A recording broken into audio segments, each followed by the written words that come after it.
Assalamualaikum warahmatullahi wabarakatuh. Perkenalkan, nama saya Dwi Prasetyo, perwakilan dari kelompok 6, ingin mempresentasikan tugas mata kuliah Ekonomi Makro yang berjudul Analisis Perkembangan Inflasi Indonesia 5 tahun terakhir, dari tahun 2020 sampai 2024. Dengan nama-nama anggota kelompok Asilah Fatia, Dwi Prasetyo, dan Selvi Surya Alatif.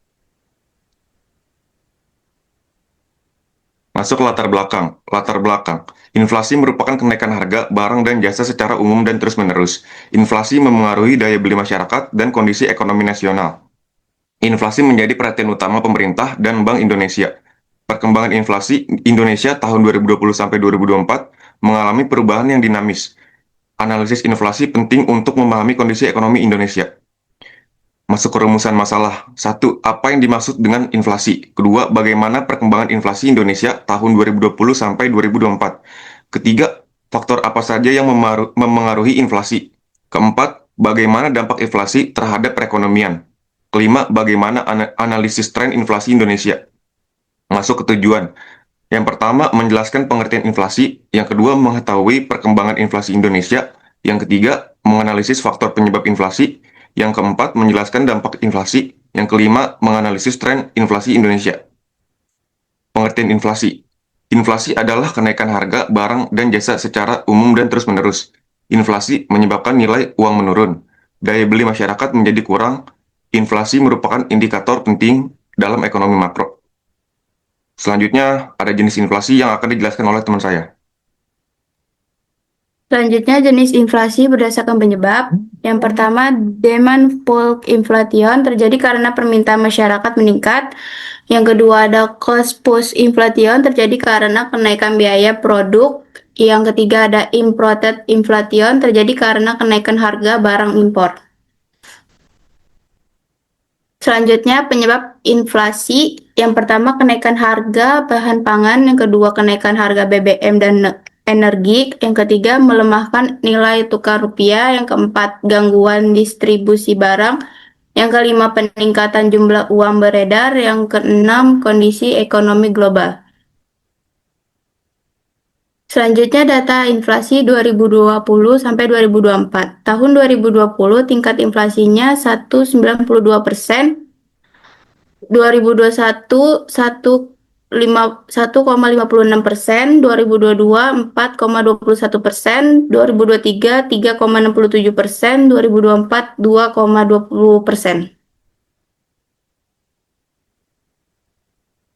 Yang selanjutnya, analisis tren. Yang pertama, tahun 2020 sampai 2021 inflasi rendah akibat pandemi COVID-19. Yang kedua, tahun 2022 inflasi meningkat akibat kenaikan harga energi dan pangan. Yang ketiga, tahun 2023 sampai 2024 inflasi mulai menurun. Yang keempat, pemerintah dan Bank Indonesia berhasil menjaga stabilitas inflasi.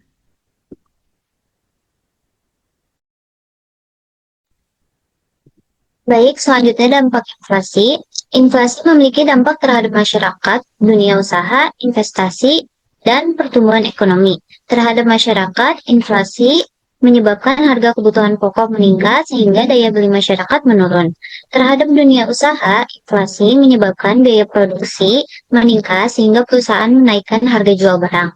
Selain itu, inflasi yang tidak stabil juga dapat menurunkan minat investor karena kondisi ekonomi menjadi tidak pasti. Namun, inflasi yang stabil masih dapat mendukung pertumbuhan ekonomi.